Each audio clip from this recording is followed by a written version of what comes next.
नमस्कार, हमारी खास पेशकश में आपका स्वागत है। आपके साथ मैं हूं जीनत सिद्दीकी। तो आज सभी की नजर इस बात पर टिकी हुई है कि मंत्रिमंडल विस्तार होगा, किसे जिम्मेदारी मिलेगी, और ये 2022 वाला विस्तार माना जा रहा है। अखिलेश यादव ने भी इसको लेकर तंज कस दिया है। कहा, जब बजट ही नहीं है तो मंत्री क्यों बना रहे हो? जाति का मंत्री देखकर बनाया जा रहा है, जाति का मंत्री बनाने से लाभ नहीं होगा, ये अखिलेश यादव कहते हुए नजर आ रहे हैं।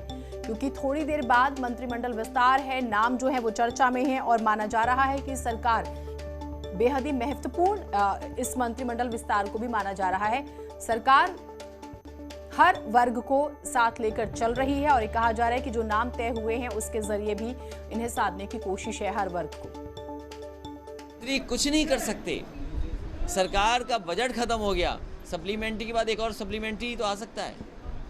तो जब बजट ही नहीं है तो मंत्री क्यों बना रहे हो?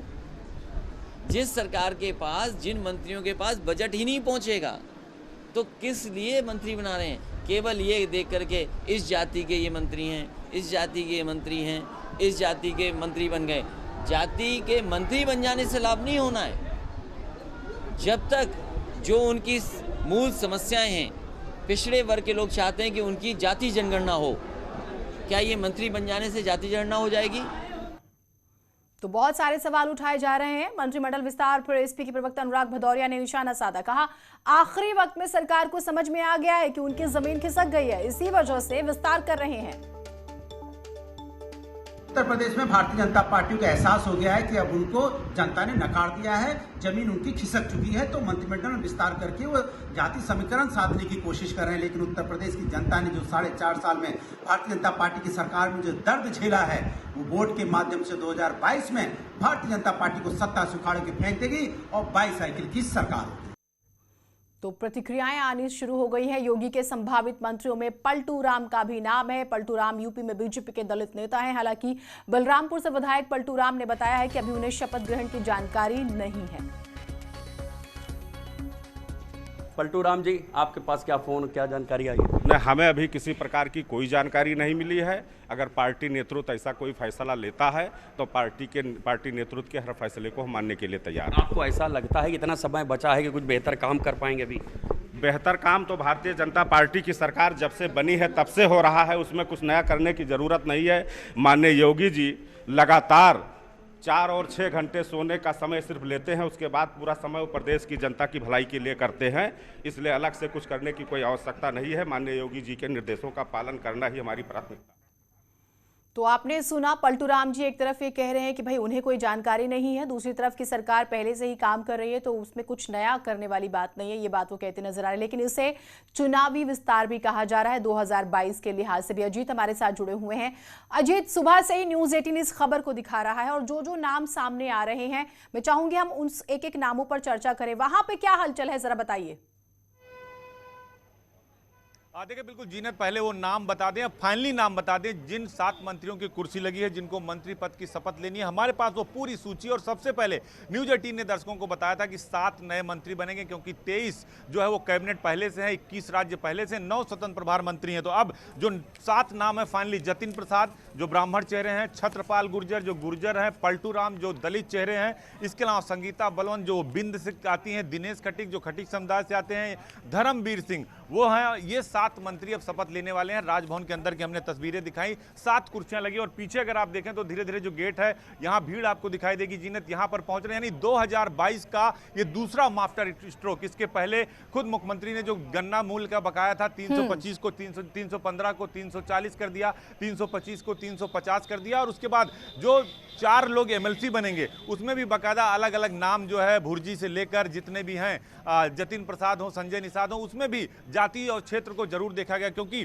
बीजेपी ये जानती है कि जब 2022 का चुनाव होगा तो ये बात विपक्ष जरूर सवाल खड़ा करेगा कि जातियों के आधार पर इन्होंने भागीदारी नहीं दी, जो ओम प्रकाश राजभर, अखिलेश यादव हमेशा बोलते रहते हैं। कभी कभी मायावती भी कहती है दलित चेहरे को ये भाव नहीं देते, दलित चेहरे को सम्मान नहीं देते। तो पलटू राम जो गोंडा बलरामपुर से विधायक हैं, उनको दलित चेहरे के तौर पर मंत्री बनाया जाएगा। यानी 2 कैबिनेट मंत्री और लगभग 5 राज्य मंत्री आज बनेंगे, और 7 मंत्रियों का जो कोटा मिलाकर 60 की जो संख्या होती है, यानी 60 की जो संख्या होती है, वो पूरी हो जाएगी 4 महीने पहले। तो ये एक तरह से कहा जाए सियासी विस्तार होगा, और 2022 के चुनाव का मास्टर स्ट्रोक वाला विस्तार होगा और ये पूरी तैयारी बीजेपी और सरकार की है। जीनत, ठीक, और इस पर क्या आस पड़ोस के राज्यों का भी इफेक्ट है, उस पर भी हम बात करेंगे। अजीत, बहुत शुक्रिया, आप हमारे साथ जुड़े, तस्वीरें आपके जरिए हम दिखाते रहेंगे। लेकिन अपडेट आपको बता दें, दूसरी बार 22 अगस्त 2019 को इससे पहले जो है मंत्रिमंडल विस्तार हुआ था और अब ये विस्तार चुनावी विस्तार माना जा रहा है। क्या ये मास्टर स्ट्रोक होगा, ये एक सवाल है।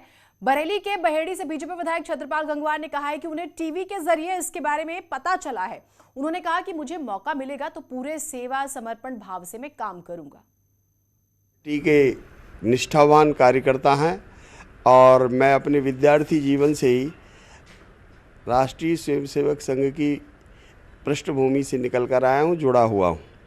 और हम लोगों को, हम इसको कोई पद नहीं मानते, हम इसको अपना सेवा के रूप में एक माध्यम मानते हैं। और जिस क्षेत्र में भी हमको बोला जाता है, बोला जाएगा, बोलती है पार्टी, अब ये काम करना, तो उस काम में लग जाते हैं। तो कुल मिलाकर जो है कुछ को जानकारी है, कुछ को जानकारी नहीं है, ये बात आपने सुनी। प्रोफेसर धर्मेंद्र यादव हमारे साथ, प्रवक्ता समाजवादी पार्टी, सुनील गुप्ता राजनीतिक विश्लेषक हमारे साथ जुड़े हुए हैं, मनीष मिश्रा जी प्रवक्ता बीजेपी, और अनामिका भी हमारे साथ जुड़ी हुई हैं। एक बार अनामिका से अभी का अपडेट ले लेते हैं। अनामिका, काउंटडाउन शुरू हो चुका है, कितने मिनट और इंतजार करना होगा? देखिए, काउंटडाउन के हिसाब से अगर बात की जाए तो राजभवन में तैयारियां तेज हो गई है। देखिए, कुछ देर पहले ही यहाँ पे जो सफाई कर्मचारी थे और जिस तरीके से मुख्यमंत्री योगी आदित्यनाथ या संगठन के बड़े लोग यहाँ पर आने वाले, उसको देखते हुए देख सकते हैं यहाँ की राजभवन के बाहर सिक्योरिटी तो अलर्ट कर ही दी गई है, साथ ही रंग रोगन साफ सफाइयां भी शुरू हो गई हैं। लेकिन इस बीच बड़ी अपडेट ये है कि जिस तरीके से 5:30 बजे का समय दिया गया था मंत्रिमंडल विस्तार के लिए, इसके बाद लेकिन अब ये खबर है कि मुख्यमंत्री आवास पर ही हाई प्रोफाइल बैठक शुरू हो गई है। जैसे ही मुख्यमंत्री योगी आदित्यनाथ किसान सम्मेलन से मुख्यमंत्री आवास पर पहुंचे हैं, उनके साथ पार्टी के प्रदेश अध्यक्ष और साथ ही यूपी के प्रभारी राधा मोहन सिंह भी पहुंचे हुए हैं। और इस मंत्रिमंडल विस्तार से पहले मुख्यमंत्री आवास पर हाई प्रोफाइल बैठक की जा रही है और ये हाई प्रोफाइल बैठक अभी कुछ देर बाद तक भी चलेगी। तो हमारे पास जो इन्फॉर्मेशन है, 5:30 बजे के बाद मुख्यमंत्री राजभवन पहुंचेंगे। और वैसे तो आमतौर पर मुख्यमंत्री योगी आदित्यनाथ ठीक इसी गेट से हर बार जब भी वो राजभवन आते हैं तो इसी गेट से उनकी एंट्री होती है। लेकिन आज सिक्योरिटी के लिहाज से जो अपडेशन मिल रहा है हमें, जो बदलाव मिल रहा है हमें, वो ये बता रहा है कि आज इसके अलावा ये गेट नंबर 2 है राजभवन का, इसके अलावा इसके ठीक बगल में गेट नंबर 3 है। तो आज गेट नंबर 3 पर भी सरगर्मियां बढ़ी हुई हैं। जानकार ये बता रहे हैं कि आज ऐसे हालात है जहां पर देखा जा रहा है कि गेट नंबर 3 पर भी सिक्योरिटी को अलर्ट किया गया और बताया ये जा रहा है कि मुख्यमंत्री योगी आदित्यनाथ के साथ चूंकि संगठन के बड़े लोग भी हैं, बड़े नेता भी हैं और बहुत सारे विधायक ऐसे भी हैं जो मंत्री पद की शपथ लेने के लिए आ रहे हैं। तो आज राजभवन के 2 दरवाजे खुले रहेंगे आप सभी के लिए। और साफ तौर पे जो एंट्री गेट है वहां पे सिक्योरिटी के लिए ये कहा गया है कि आज जिनका नाम नहीं है लिस्ट में वो अंदर दाखिल नहीं हो सकता। ठीक, अनामिका, कोई बड़ी हलचल हो तो आप इशारा कीजिएगा, हम वो तस्वीरें भी अपने दर्शकों को सबसे पहले दिखाएंगे और हम अब चर्चा की तरफ आगे बढ़ेंगे। लेकिन कोई हलचल हो तो आप इशारा जरूर कीजिएगा। तमाम मेहमान हमारे साथ जुड़ चुके हैं और हम बीजेपी जो प्रवक्ता है संजय जी, उनसे शुरू करेंगे। संजय जी, मैं समाजवादी पार्टी के अखिलेश यादव जी का हम स्टेटमेंट सुना रहे थे, वो कह रहे हैं कि आपके पास बजट है नहीं, लेकिन आपको इसकी जरूरत कहां से आन पड़ी, ये तो खामखा की बात है। देखिए जीनत जी, मेरा नाम संजीव मिश्रा है। जी संजीव जी, मैं बता दूं जी, प्लीज बोलिए। आज जहाँ तक समाजवादी पार्टी की बात है, ये उत्तर प्रदेश के माननीय मुख्यमंत्री जी का विशेषाधिकार होता है कि किनको मंत्री बनाना है, कैसे उत्तर प्रदेश को और विकास के रास्ते पे आगे ले जाना है। इसमें किसी पॉलिटिकल पार्टी से पूछ के थोड़ी ना बनाया जाएगा। और जहाँ तक अखिलेश जी का सवाल है, मुझे लगता है कि इतना हताश और निराश नहीं होने की जरूरत है। अभी तो 2022 का रिजल्ट नहीं आया। समाजवादी पार्टी अगर पहले से ही हताश और निराश हो जाएगी तो ये कैसे चुनाव लड़ेंगे और कैसे इनके कार्यकर्ता इनका साथ देंगे। तो मुझे तो बड़ा अप्रत्याशित लगा जिस तरीके से समाजवादी पार्टी के राष्ट्रीय अध्यक्ष का ट्वीट आया है। मुझे लगता है कि ट्वीट के बजाय ये जनता से कनेक्टिविटी करे तो ज़्यादा बेहतर रहेगा। और उत्तर प्रदेश जिस तरीके से विकास के रास्ते पे आगे बढ़ रहा है, अब कोई रोक नहीं पाएगा। 2022 में बहुत बड़े अंतर से योगी जी फिर से मुख्यमंत्री बनेंगे और समाजवादी पार्टी और जो विपक्षी दल हैं, मुझे लगता है कि इनको आत्मचिंतन करने की अब जरूरत है। नहीं, चिंतन करने की तो जरूरत है। मैं इस पर आपसे पूछूंगी कि आपका चिंतन क्या बहुत लेट से नहीं हुआ है? जो आप लोग दलितों को खास तौर से टारगेट करने की कोशिश कर रहे हैं, ये आरोप भी लग रहे हैं। मैं आपके पास आती हूँ। धर्मेंद्र यादव जी अगर हमारे साथ जुड़े हैं, समाजवादी पार्टी के प्रवक्ता, तो मैं उनसे जरूर सवाल लूंगी। धर्मेंद्र जी, आपत्ति क्या है?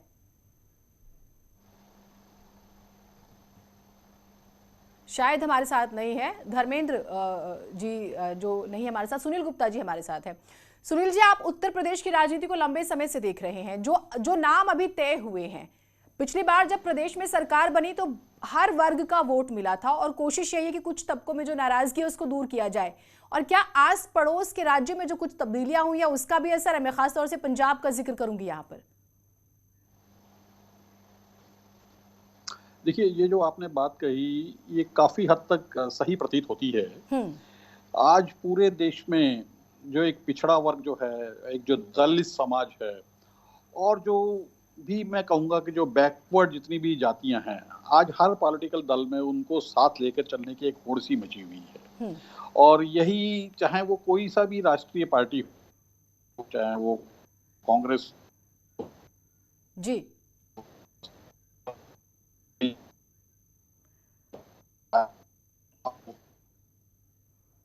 थोड़ी सी तकनीकी खराबी हो रही है, लेकिन हम बात करने की कोशिश करेंगे। तस्वीरें भी आपको दिखा रहे हैं, तैयारियां हो गई हैं, बाकायदा गाड़ियां जो हैं वो भी तैयार कर ली गई हैं और उसके बारे में भी हम आपको जानकारी दे दें, बेहद ही महत्वपूर्ण। और पहला मंत्रिमंडल विस्तार कब हुआ था वो भी हमने आपको बताया। और धर्मेंद्र जी, अगर आप मेरी आवाज़ सुन पा रहे हैं तो मेरा सवाल आपसे ये है कि अखिलेश यादव जी क्यों इतने चिंतित हो रहे हैं अगर प्रदेश सरकार कुछ तब्दीली कर रही है तो? नहीं, इसमें चिंतित हो रही है किसने बताया आपको? नहीं, ये तो अपना सरकार का निर्णय है। हाँ। और काम ना करना पड़े, लोगों को गुमराह करने का मौका मिल जाए। संजीव मिश्रा जी हमारे साथ जुड़े हुए हैं, बीजेपी प्रवक्ता, और उन्होंने यही कहा कि दरअसल समाजवादी पार्टी पहले ही हार मान रही है और खुन्नस निकाल रही है। हाँ, हार तो ये जिला पंचायत जिस दिन नतीजे आए थे उस दिन मान लिए थे, जिस दिन बहनों को कपड़े फाड़े थे उस दिन मान लिए थे। ये तो समाज में जाने लायक बच्चे नहीं है, हमें क्या बताएंगे। अब उत्तर प्रदेश में भारतीय जनता पार्टी का सफाया होना निश्चित है। ये अंतिम ताबूत अपने अंतिम कील ठोक रहे ताबूत में ये मंत्रिमंडल विस्तार करके, ये मैं बता दूं इनको। कैसे आप उसे एक्सप्लेन कीजिए फिर, कैसे? अगर हर वर्ग को प्रतिनिधित्व मिलता है तो उससे क्या दिक्कत है? इसका मतलब 4.5 साल तक हर वर्ग को प्रतिनिधित्व नहीं मिल रहा था। आप इसको समझिए। आपको 10 रोटी खाना है और आपको 1 रोटी मिले और बोले कि मैंने आपके पेट की भूख शांत कर दी, ये कहाँ का लॉजिक है? मुझे बता दीजिए आप। मैं संजीव जी आपसे ये बातें खुद मान ले भारतीय जनता पार्टी के लोग। हमने 4.5 साल तक सामाजिक न्याय नहीं किया, ये बातें खुद मान ली है। मंत्रिमंडल विस्तार के बाद ये सिद्ध हो गया कि 4.5 साल तक सामाजिक न्याय नहीं हो पाया, गरीबों के साथ नहीं न्याय हो पाया, किसानों के साथ नहीं न्याय हो पाया, छात्रों के साथ न्याय नहीं हो पाया, नौजवानों के साथ न्याय नहीं हो पाया, व्यापारियों के साथ न्याय नहीं हो पाया, किसी के साथ न्याय नहीं कर पाए। इसलिए इनको मंत्रिमंडल विस्तार करने की आवश्यकता पड़ रही है। संजीव जी जवाब दीजिएगा। देखिए जीना जी, समाजवादी पार्टी के जो साथी हैं हमारे, वो मुझे लगता है कि कुछ गलतफहमी में हैं, क्योंकि जिला पंचायत अध्यक्षी के चुनाव में जिस तरीके के रिजल्ट आए हैं उसके बाद अगर आप ये कहें कि भारतीय जनता पार्टी कहीं से पीछे थी तो मुझे लगता है कि ये उचित नहीं होगा। उत्तर प्रदेश ने देखा, उत्तर प्रदेश की जनता ने देखा कि किस तरीके से जिला पंचायत में भी जहां पर सदस्यों के लिए कोई प्रत्याशी नहीं घोषित हुआ था, लेकिन जब अध्यक्षों की बात आई तो जिस तरीके के रिजल्ट आए हैं उसके बाद समाजवादी पार्टी को इस तरीके से बोलने का कोई औचित्य नहीं है। और जहां तक अखिलेश यादव जी के ट्वीट की बात है तो अखिलेश यादव जी इतने हताश और इतने निराश हो जाएंगे अभी, जब उत्तर प्रदेश के चुनाव में 6 महीने रह गए तो मुझे लगता है कि इनके कार्यकर्ताओं का मनोबल भी टूट जाएगा। उनको जनता से संजीव जी, मेरा एक सवाल है आपसे, अगर आप इस बात को समझ रहे हैं कि सिर्फ 6 महीने का वक्त रह गया है, अगर आप इस बात को समझ रहे हैं तो क्या इस विस्तार की, इस बदलाव की जरूरत थी? आप जिन भी लोगों को जिम्मेदारी देंगे उनके पास बामुश्किल 3 से 4 महीने होंगे, क्या इसकी जरूरत थी? एक ये सवाल है, फिर मैं सुनील जी से जवाब लूंगी। नहीं जीनत जी, ये 3 या 4 महीने की बात नहीं है, ये आने वाले जो 5 साल है उनमें भी मेहनत करेंगे, क्योंकि सरकार हमारी फिन भर रही है और ये सब लोग जानते हैं। तो इसलिए उत्तर प्रदेश ने जिस तरीके से 2014 में मैंडेट दिया, जिस तरीके से 2017 में मैंडेट दिया, और लोकसभा का चुनाव भी देखा जहां समाजवादी पार्टी जैसे दल तिकड़म ताल कर रहे थे, कभी कांग्रेस से गठबंधन कर रहे थे, कभी बसपा से गठबंधन कर रहे थे, और सारे दलों से गठबंधन करने के बाद जो परिणाम आया है वो ये बेहतर जानते हैं। तो मेरा कहने का मतलब बहुत साफ है कि कोई ना इनके पास मुद्दे बचे हैं, ना इनके पास कोई अब गठबंधन बचा है। केवल हताश और निराशा के बल पर जब भारतीय जनता पार्टी गठबंधन के लिए तो दरवाजे सभी ने खुले रखे हुए हैं, और गठबंधन के लिए तो मीटिंग्स कैसे होती हैं, कैसे मुलाकातें हो रही हैं, वो भी लोग देख रहे हैं। लेकिन जो टाइमिंग होती है वो सवाल खड़े करती है। मैं इस पर और बातचीत करूंगी आप लोगों से। एक छोटा ब्रेक ले रहे हैं, कहीं मत जाइएगा।